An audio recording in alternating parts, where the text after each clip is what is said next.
Hola, aquí estoy nuevamente para tratar de orientar algunos procesos acerca de la comprensión lectora.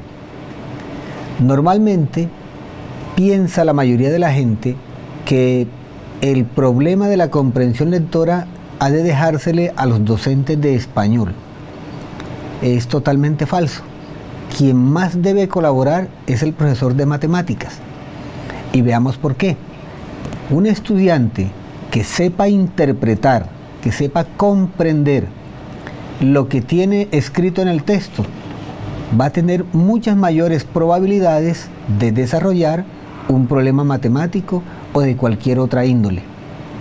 Por eso hemos reiterado que leer es comprender. Cuando se lee y no se comprende, pues de nada sirve el gran bagaje cultural o académico que tenga una persona. Se requiere entonces desarrollar los procesos de comprensión lectora. Para ello, vamos a observar el siguiente ejemplo. La comprensión lectora para resolver problemas matemáticos. Para dar la respuesta correcta a los problemas matemáticos es importante seguir 4 etapas.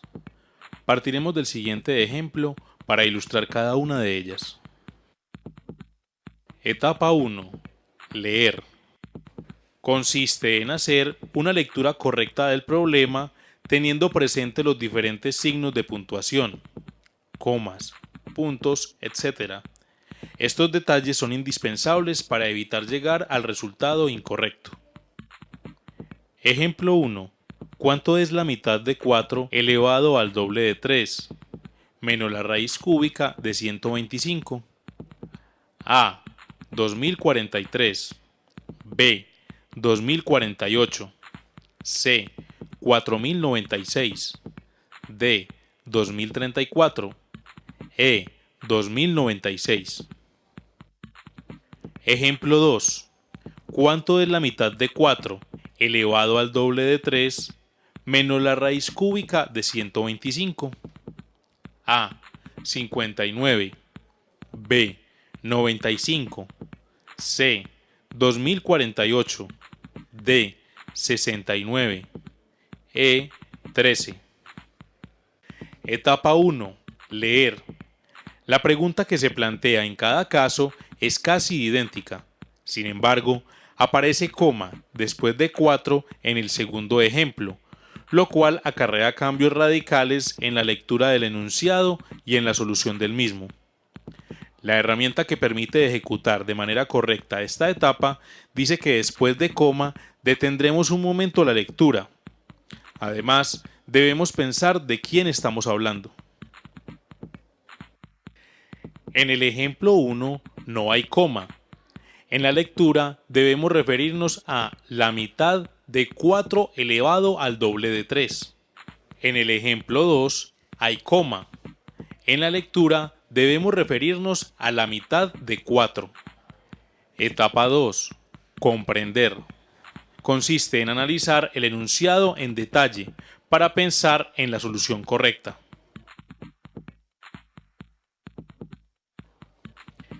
¿Qué estamos buscando? Un número que corresponda a la frase ¿cuánto es? ¿Qué características tiene lo que buscamos? Es un número positivo, puesto que las 5 opciones lo son. El número buscado debe satisfacer varias condiciones. En el ejemplo 1, condición 1, la mitad. Condición 2, 4 elevado al doble de 3. Condición 3, la raíz cúbica de 125. En el ejemplo 2, condición 1, la mitad de 4. Condición 2, elevado al doble de 3. Condición 3, la raíz cúbica de 125. Etapa 2, comprender. Lo expuesto anteriormente permite decidir por un planteamiento matemático para determinar la solución de cada caso. El detalle de la etapa 1. Etapa 3. Plantear. En el ejemplo 1, ¿cuánto es la mitad de 4 elevado al doble de 3 menos la raíz cúbica de 125, planteamiento. En el ejemplo 2, ¿cuánto es la mitad de 4 elevado al doble de 3 menos la raíz cúbica de 125? Planteamiento. Etapa 4. Resolver, elegir. Resolver se hace mediante el planteamiento en una ecuación o gráfico o recurso matemático. Elegir se hace a partir de opciones múltiples para llegar a la respuesta correcta. Todas las etapas son indispensables para solucionar el problema matemático planteado exitosamente. A continuación, se mostrarán las etapas recién propuestas para resolver problemas, aplicadas a casos específicos. En el ejemplo 1, ¿cuánto es la mitad de 4 elevado al doble de 3 menos la raíz cúbica de 125?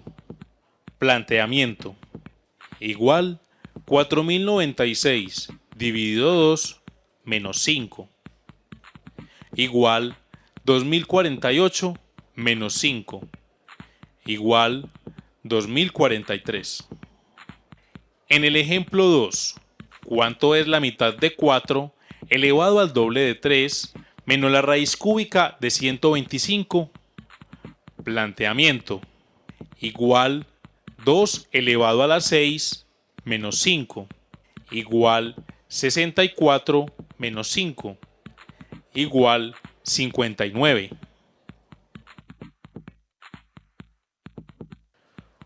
Con todo lo anterior, podemos entender que la comprensión lectora no es solo un asunto que involucra a las ciencias del lenguaje, sino también a las ciencias exactas.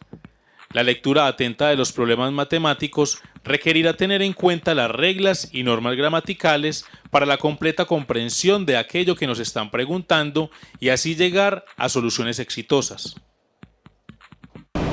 Queda entonces bien explícito el mensaje que en este momento queremos difundir.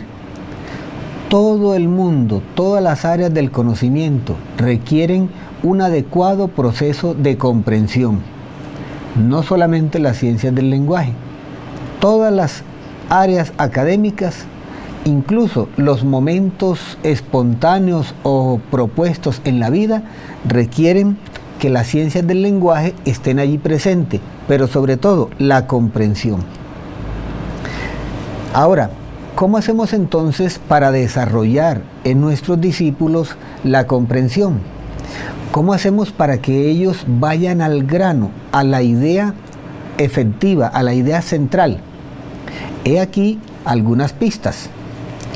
Lo primero, hay algunas ideas que son implícitas, están allí dentro, se pueden casi que mirar o tocar, palpar dentro de cualquier texto. También hay que mirar cuál es el propósito del autor. ¿Qué estaba él queriendo dar a entender? ¿Qué quería manifestar? Y el vocabulario de acuerdo al contexto. Muchas veces puede ser que en el texto no aparece ninguna idea que me dé orientación para una respuesta adecuada. Puede ser que yo no discrimine adecuadamente. Bueno, el autor, ¿qué quiso decir aquí? ¿Para qué me quería dar este texto? ¿Qué quiso él significar, mostrar cuando está escribiendo algo? O en el último caso, el vocabulario que hay. Bueno, estas voces, ¿qué significan? Si no sé qué significa alguna palabra y me detengo en ella y no soy capaz de mirar lo que hay antes y lo que hay después para obtener el significado que no conozco, pues entonces eso va a ser un limitante. Generalmente el mismo contexto me dice el significado es este. En un 80% de los textos, las palabras desconocidas me las están indicando los textos que están anterior o los que están posterior. Ahora, la mayoría de las veces es más prudente recurrir a un diccionario, pero casi nadie tiene un diccionario a la mano. Ahorita con el desarrollo de las tecnologías, casi todos los celulares traen aplicaciones, traen diccionarios en 10, 15, 20 idiomas. Y nosotros casi nunca los usamos. Así que vamos a ver cómo difundimos estas oportunidades de comprensión de textos. ¿Qué debemos hacer? Pues mire, aquí tenemos un ejemplo. La señora encontró el zascandil en mal estado y trató de quitarle la blusa que le había colocado el día anterior. Hizo un esfuerzo y se decidió a llamar a uno de sus empleados. Alfonso, ayúdame con este zascandil. No puedo sacarle la blusa y necesito mostrar la nueva mercancía. Hasta allí nos quedamos nosotros casi que pensando, ¿qué será ese zascandil? Será un candil, que es un aparatico en donde se coloca una vela para ir iluminando. Zascandil. Le colocó la blusa. Ah, es un muchacho. No, es una muchacha. Le colocó el día anterior una blusa, pero hoy no se la podía quitar. Pues hombre, lo que a uno le regalan no se le puede quitar, ¿cierto? El que da y quita, le sale una jorobita. Entonces Alfonso, ¿qué contesta? Don Alfonso responde: mi señora, recuerde que le dije que ese chisgarabiz tenía el hombro dañado y que luego no podría sacar la ropa que le pusiese. Llevémoslo a reparar. Aquí en este momento de la escucha o de la lectura de los tres textos puede surgir una duda aún mayor. Primero, no sabía que era un zascandil y luego Alfonso dice que es un chisgarabiz. Oiga, quedé más perdido que quién sabe qué. A cualquiera le puede pasar. Sin embargo, el contexto me ayuda a entender. ¿Cuántos de ustedes habían escuchado estas dos palabras? Son palabras arcaicas, castizas, viejas, en desuso. Pero el contexto me está diciendo, bueno, un zascandil o un chisgarabiz es algo a lo que se le colocó una blusa. La señora se lo colocó el día antes. Alfonso dice que hay que llevarlo a reparar. Si hay que llevarlo a reparar, no es un ser humano, es un objeto, es una cosa. Si es para mostrar la nueva mercancía y ya le coloqué una blusa un día y hoy necesito colocarle otra blusa, pues ahí ya me está diciendo casi es un maniquí. Ahora, pensarán ustedes, pues ¿por qué no dijo maniquí desde el principio? ¿Por qué tenía que mencionar zascandil y después chisgarabiz? He ahí lo importante. Cuando encontramos un texto, pues el autor no sabe si nosotros conocemos o no cierto vocablo, cierta palabra. Entonces hay alguna expresión que el autor dice, pues para mí eso es común y corriente, pero para los lectores pueda que no. Entonces miramos, el contexto me ayuda, la intención del autor también me ayuda. ¿Cuál es la idea que está aquí implícita? Que hay una tienda, un almacén de ropa en donde se exhibe la mercancía y se puede exhibir en ganchos o en maniquíes.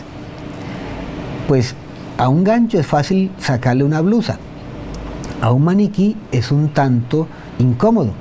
Haga usted el ejercicio con cualquiera de su casa, pídale a alguien, vas a quedarte así quietecito y yo te voy a colocar la camisa, no te vas a mover de ahí. Si yo te jalo para acá para abrir esta mano, no, usted la va a tener aquí quietecita y déjeme que yo le coloque la camisa o la blusa. Y encontraremos que, bueno, es un arte. No todo el mundo es capaz de vestir a un maniquí. Bueno, pero vamos a lo nuestro. ¿Cómo encontramos entonces esa idea principal para poder comprender? La idea principal es la que más se repite dentro del texto. Y es la que más se repite y no siempre va a ser con las mismas palabras. Me devuelvo al texto anterior y ustedes encontrarán. Aquí tengo zascandil.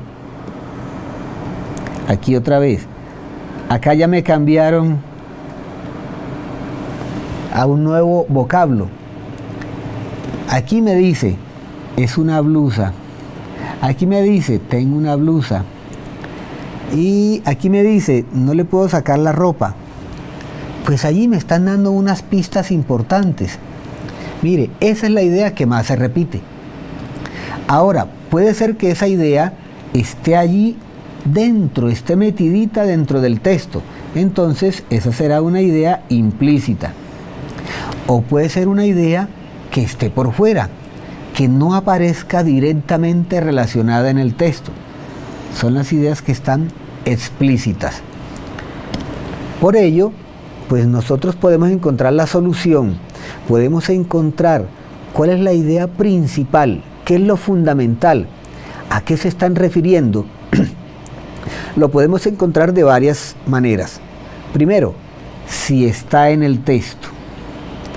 Segundo, si tengo que recurrir a otros textos, o si está fuera de ese texto y fuera de otros textos. Entonces dirán ustedes, bueno, ¿y por qué me preguntan una cosa que no está aquí? He ahí la dinámica del autor. El autor de un texto, pues él a veces se imagina que nosotros ya sabemos. Esta pregunta que les hago a los muchachos en la realización de la prueba Saber 11, ya ellos debieron haberla visto en el grado 9. Resulta que en ese tiempo en que debía verse ese tema, se fue la luz, o al colegio le cortaron la luz, el profesor se enfermó, hubo un paro, hubo reuniones de profesores, de padres de familia, de estudiantes. Cualquier circunstancia hace que algunos temas haya que irlos acortando. Y entonces el docente da por supuesto que el estudiante ya conoce eso. Entonces, cuando no está la idea en el texto, vamos a ver cómo la encontramos. Y cuando está en el mismo texto, cómo la encontramos. Y cuando debo referirme a otras lecturas que yo he realizado con anterioridad, también puedo llegar allá con relativo éxito. Miremos estos ejemplos. El primer texto nos indica: la miel se obtiene del trabajo laborioso de las abejas en el interior de una colmena o panal. La pregunta es, ¿cómo se produce la miel? Este cómo no lo tengo tan claro, pero aquí arribita me están diciendo, trabajo laborioso. ¿De quién? De unas abejas. ¿Dónde? En una colmena o en un panal. Ahora, allí no me están manifestando que las abejas tuvieron que salir a libar 1000 flores en un día para poder sacar 5 gotas de miel. Eso no lo menciona el texto. Pero me está diciendo, es el trabajo laborioso, dedicado, cuidadoso de las abejas. De manera que casi la mayoría de la gente es capaz de decirme, ¿cómo se produce la miel? La elaboran las abejas dentro de un panal o de una colmena. Ese es un significado implícito. Ahí está la respuesta. Solamente hay que mirar, uno se quita así una venda aquí en los ojos y observa, allí está la respuesta. Bueno, es figurado lo de la venda en los ojos. Ahora miremos un segundo ejemplo. Eneas se llevó los penates que pudo salvar de la destrucción de su ciudad y con ellos organizó una nueva cultura en el Lacio. Pues primero, ¿quién es Eneas? ¿Qué son penates? ¿Dónde queda el Lacio? ¿Cuál fue la ciudad que destruyeron? Aquí necesito entonces devolverme a lo que estábamos refiriéndonos, que debe estar en otro texto. Allí no me lo dice, eso está en otro texto. Volvámonos y veamos. Esta historia de Eneas, ¿dónde la encuentro yo? Pues hombre, este pequeño texto es extraído de un libro escrito por Ovidio que se llama La Eneida. Pero allí no encuentro la respuesta. Tengo que haber leído con anterioridad otro libro escrito por otra persona, Homero, que se llama La Ilíada. En la Ilíada se narra la destrucción de Troya Solo un poquito, un puñado de troyanos lograron salvarse y se llevaron a sus dioses, se llevaron sus penates y se fueron lejos, emigraron porque Troya fue incendiada y no quedó piedra sobre piedra y llegaron al Lacio. ¿Y de dónde me está hablando la novela o el texto del que estoy extrayendo la pregunta? De la Eneida. ¿Quién escribió la Eneida? Virgilio. ¿Virgilio de dónde es? Romano. Ah, entonces el Lacio tiene algo que ver con Roma. De allí viene el latín. El latín se desarrolló a orillas del Lacio. Ave María, hombre, entonces tenía que haberme leído la Ilíada para poder entender la Eneida. Así de sencillo. ¿Y qué eran los penates? Los penates eran unos paños, unos cuadros en donde estaban los dioses que ellos tenían, la representación de sus dioses. Por eso, la gran mayoría de los dioses griegos se corresponden con los dioses romanos. Y los dioses romanos se corresponden con los santos que nosotros tenemos, que nos trajo la religión católica. Mire los saltos que hay que dar y las referencias anteriores que debemos tener. Por eso una buena cultura se adquiere leyendo. Pero también, bueno, vamos a desarrollar la habilidad para comprender. En el último texto tenemos allí otra pregunta. ¿Quiénes destruyeron la ciudad de Eneas? Tampoco me dice. Hombre, me dice, destruyeron la ciudad. Sí. ¿Quién? Todavía no lo sé. Esa otra referencia que yo tengo de otro texto es lo que se llama la lectura intertextual o la comprensión intertextual. En otros textos aparece esa respuesta. En el último vamos a darnos cuenta que con mucha mayor nitidez tenemos que hacer acopio de lo que ya sabemos, porque lo hayamos leído en otra parte, porque lo hayamos escuchado, lo hayamos consultado, pero no aparece directamente. El ejemplo dice que la penicilina fue obtenida en un principio por Alexander Fleming a partir del moho del pan. Luego, en los laboratorios se aceleró el proceso y hoy en día su crecimiento es multiplicado por 100 al estimular ciertas partes de las células que componen el bacillus original. Entonces, mire, cuando Fleming descubre que si deja un pedacito de pan a la intemperie o afuera, encima de la cocina, a los 3 o 4 días se ha puesto negro y no puede uno comérselo porque es venenoso, ya tiene un moho, está lleno de bacterias. Entonces él las cogió, las raspó y se las echó encima a alguien que tenía una herida y se curó más rápido que echándole limón. Más rápido que echándole limón con sal o gasolina o petróleo, bueno, lo que tenga uno a la mano primero.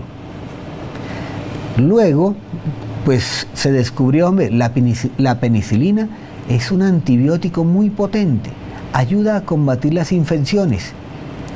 Y en los laboratorios tomaban un poquito así de moho de pan y de eso alcanzaba para producir toda esta cantidad. Pero eso no era suficiente. Hay infecciones en todo el mundo. Entonces en los laboratorios comenzaron a estimular ciertas partes de la célula y ya no era ni este poquito, ni este otro poquito, ni este, sino que ya eso se multiplicó. Y los laboratorios comenzaron a vender antibióticos por todo el mundo. Ahora, en el texto no aparece, fíjense ustedes que se menciona allí a Alexander Fleming, en ninguna parte, que hubo una herida, que cómo nació, cómo descubrió él eso, no aparece por ningún lado. Que se vende muchísima mercancía, millones y millones de pesos o de dólares en antibióticos, esto no aparece. Estas ideas están en otras partes, hace parte del acervo cultural que tiene la persona. De manera que no vamos a ir frente a un texto desarmados. Siempre llevamos aquí la mejor herramienta, la mejor arma es el conocimiento. Y el conocimiento sirve para 1.000.000 de cosas y muchas más. Ahora, supongamos que no conocemos nada. Yo no estudié, nunca fui a la escuela, fui a la escuela y aprendí a leer hasta el grado tercero. De allí no tuve nada más que ver con instituciones educativas. Escasamente sé medio leer y garabatear mi nombre. ¿Cómo hago para entender algo? Pues hombre, hay que mirar cuál es el propósito del autor. Yo paso frente a una parte y encuentro un aviso, y ese aviso me puede advertir, o me puede tratar de convencer, o me puede informar, o está criticando algo, o intenta hacer que yo tenga el mismo pensamiento. Bueno, ya nosotros que estamos un poco más educados, sabemos que cuando se advierte algo es un texto predictivo o es un texto instructivo. ¿Quién no ha ido a comprar un televisor o un equipo de sonido y se lo entregan? Y viene uno a la casa contento con el nuevo electrodoméstico. Y de una vez a enchufarlo. Y chuza un botón, hágale otro. Cuando bota candela por allá en algún lado, entonces alguien dice, ¿leíste el manual de instrucciones? No, no lo leí. ¿Qué dice el manual? No lo conecte todavía. O inserte el cable en la conexión eléctrica y espere media hora para que el proceso fluya por todos los circuitos. Había un texto instructivo que me estaba prediciendo algo, lo puedo dañar. Ahora, dirán ustedes que cuando tenemos un texto predictivo, como un horóscopo por ejemplo, dice el horóscopo, Aries, hoy va a tener usted muy buena suerte. Pues hay personas que creen en el horóscopo. ¿Qué le vamos a hacer? Y dice, va a tener muy buena suerte. Va derechito y compra la lotería. Y se la gana. Y se riega entonces la noticia. Mire, vea, le advirtieron a fulano de tal que hoy le iba a ser un buen día en su vida. Y mire, se ganó 200 millones en la lotería. Ahora, no siempre hay que creer en estas cosas. Pero uno no sabe. Hay mil vicisitudes que se correlacionan una con otra y al final no sabemos. ¿Conocen la historia del hombre que tuvo un sueño y en el sueño le decían 8:27, 8:27? Se despertó sobresaltado, sudoroso, jadeante. Se sentó en la cama y dijo, caramba, como que me dijeron un número de teléfono. Volvió a dormirse y a poco rato encabezó el sueño nuevamente. 8:27, 8:27. Se vuelve a despertar y va con las ganas de escribir ese número para que no se le olvide. Pero el sueño lo vence y se acuesta nuevamente.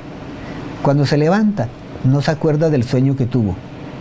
Se va para su trabajo y cuando va caminando, ya por el centro, se acuerda, 8:27. Da la vuelta y mira que allí está un señor vendiendo lotería y dice, el 8:27, oiga, y sale corriendo. En ese momento lo atropella un carro, cuya placa es 8:27. Bueno, muy cruel, ¿cierto? Aquí son textos predictivos, tratan de advertirnos algo. Bueno, no va todo el mundo a decir ahora que hay que creer en lo que uno sueña o en lo que uno encuentra por allí en el horóscopo, en el tarot, en esas cosas. Ya cada quien tiene la libertad para ello. Pero hay textos que me advierten, que me instruyen, me están dando una indicación. Ahora, otros textos son informativos. Los textos informativos me dan una noción de algo. Llego a una esquina y en la esquina aparece un letrero que está en unas estacas, en unos tubos. Calle 50, carrera 49. Calle 50, carrera 49. Pues si me indica que por aquí así, carrera 49, que por aquí así, calle 50. Ya él me está informando.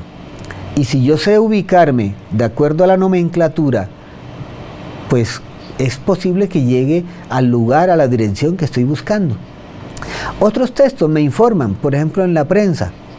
En la prensa aparece, miren este texto, el presidente de los Estados Unidos va a tener muchos problemas y muchas situaciones complicadas. Incluso habrá la amenaza de que el dólar va a desaparecer como la moneda de cambio universal. Pues hombre, es un texto que me está informando. Me dice, hay unas dificultades en los Estados Unidos, pero al mismo tiempo que me está informando que eso está sucediendo, también me advierte y me está diciendo, no compres dólares para tenerlos ahí guardados debajo de la almohada, porque esa moneda la van a reemplazar por otra. Entonces dirán ustedes, bueno, ¿el texto es predictivo o es informativo?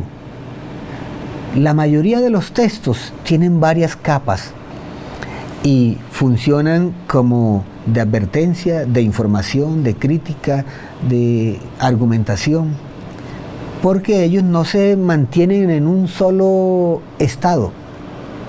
Allí me están diciendo, el presidente de los Estados Unidos está atravesando por una gran crisis. Ahora, otro texto que me informe nada más, solo informativo. Un huracán inmenso, poderoso, golpea las costas de Puerto Colombia en el Atlántico colombiano. Pues ya eso pasó, me está informando que esta mañana, póngale 5 de la mañana, comenzó un huracán pero impresionante. Las playas de Puerto Colombia fueron casi que borradas por la inmensa marea y los grandes vientos causaron destrozos en Barranquilla, que queda a 20 kilómetros de Puerto Colombia. Ese es un texto informativo. Ahí no me predijeron nada. Pero si yo encuentro un texto que me informe, como en el canal Clima, que me dice, para hoy sol durante todo el día, para mañana lluvias moderadas, pues primero me informó y después me advirtió, mañana va a haber lluvias, echa la sombrilla en el bolso. Ahí en el bolso de una vez echo la sombrilla, pues mañana va a llover. Ahora no llueve, mejor todavía, pero ya me advirtieron. También tenemos textos que son para presentar opiniones, para presentar ensayos, para presentar algunas ideas de ciertas personas. Son los textos para criticar. Ahora, la crítica no siempre es destructiva. Hay una crítica que es positiva. Cuando alguien da una opinión, puede ser que esa opinión redunde en algo benéfico. Cuando alguien escribe un ensayo, ese ensayo puede decir, bueno, ¿cómo es el sistema educativo en Colombia? Hay que mejorar muchas cosas. Y lo que propone el ensayo es esto y esto.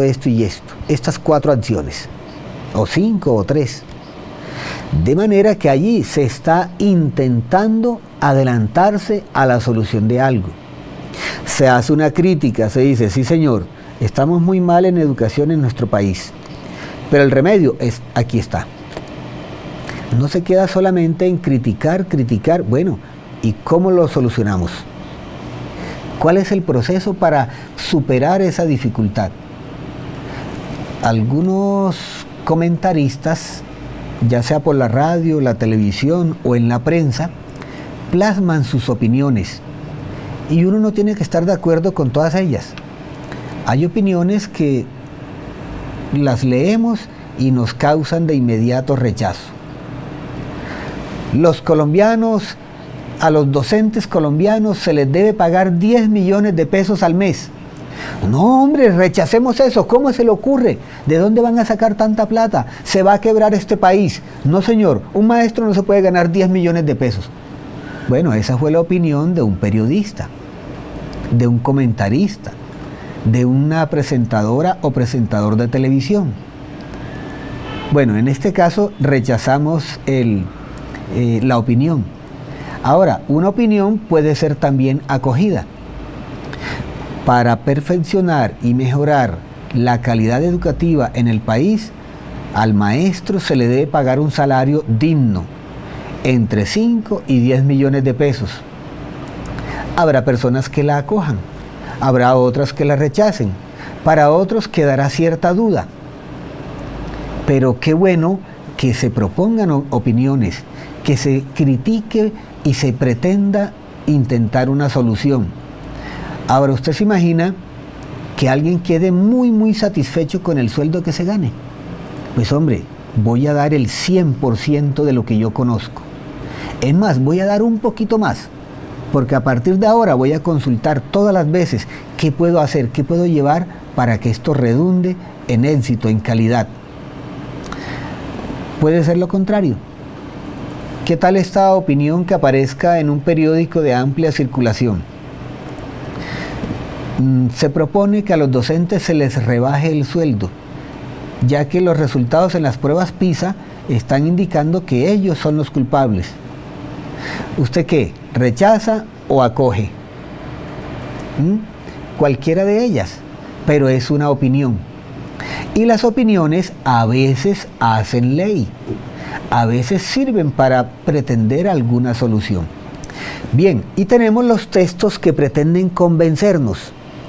Pueden ser los ensayos argumentativos, las arengas, los discursos, incluso la publicidad. ¿Para qué es un texto publicitario? Para convencerme. Compre este carro, es elaborado en la India, desarrolla 250 kilómetros por galón de combustible. Y usted viene y se pone a pensar en algún momento, 250 kilómetros, alcanza de Medellín a Bogotá, con un solo galón de combustible. Pues hombre, de una vez estoy buscándome el teléfono y estoy llamando a esa parte. Señor, ¿me puede dar mayores referencias acerca del carro que desarrolla 250 kilómetros por galón de combustible? Me convenció el artículo, me convenció el discurso, me convenció la publicidad. Ahora, me pueden decir, sí señor, desarrolla 250 kilómetros en subida, en bajada, en terreno plano, en lo que usted quiera, pero cuesta 1.000 millones de pesos. Ahí uno dice, me sirvió nada más de información. Y yo pues voy a comentar con mis compañeros en mi lugar de trabajo, en la calle, en el parque. Imaginen, inventar un carro en la India que hace esto y esto, pero es carísimo el hijo de madre. No, eso no lo compra cualquiera. Ahí tuve la información. ¿Me convenció? Sí, fue un texto argumentativo. Me dijo, sí señor, yo lo moví a usted, le moví el piso, lo llevé a pensar, pero encontré un obstáculo. Ahora imaginen lo contrario. Usted llama, señor, aquí mencionan un carro elaborado en la India y que desarrolla 250 kilómetros por galón de combustible. Cuénteme, ¿y los repuestos? ¿Si hay almacenes de repuestos aquí en Colombia?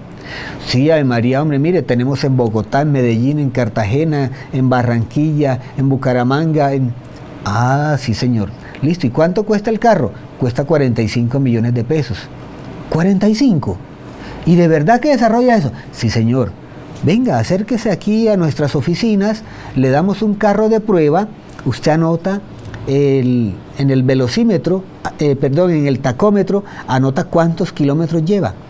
Y usted se va a ir desde aquí hasta Coveñas.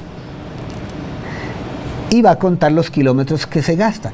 Le va a echar un galón de combustible. Si no le alcanza, si no le desarrollan los 250 kilómetros, usted no tiene ningún compromiso con nosotros. Pero si desarrolla los 250 kilómetros, usted paga el combustible. Listo, hágale. Textos para convencer, textos para criticar, para informar, para advertir. De manera que nosotros no nos quedamos simplemente, miramos el texto y yo me debo preguntar, ¿qué me quería decir el autor? Por eso, cuando estamos frente a una prueba, yo me hago esa pregunta. ¿Cuál era el propósito del autor? Y si logro descubrirlo, es posible que dé con la respuesta acertada, así no conozca nada del tema. Así en esto yo esté en cero. Ahora, otras estrategias son, ¿qué pregunta la pregunta? O sea, en fin, esta pregunta que está aquí, ¿qué me está preguntando? ¿Quién lo dice? ¿Cómo lo dice? ¿A quién se le está comunicando esto? Ya vimos la intención comunicativa del autor, ya vimos la idea sobresaliente en la que se hace mayor énfasis. De manera que teniendo ya estas pistas y sabiendo que leer es comprender, pues vamos a tener las herramientas para que los textos con los que nos enfrentemos sean digeribles, sean amigables, los podamos comprender. La otra estrategia que ya habíamos visto es leer mucho, todo lo que caiga en nuestras manos, porque el que mucho lee, mucho comprende.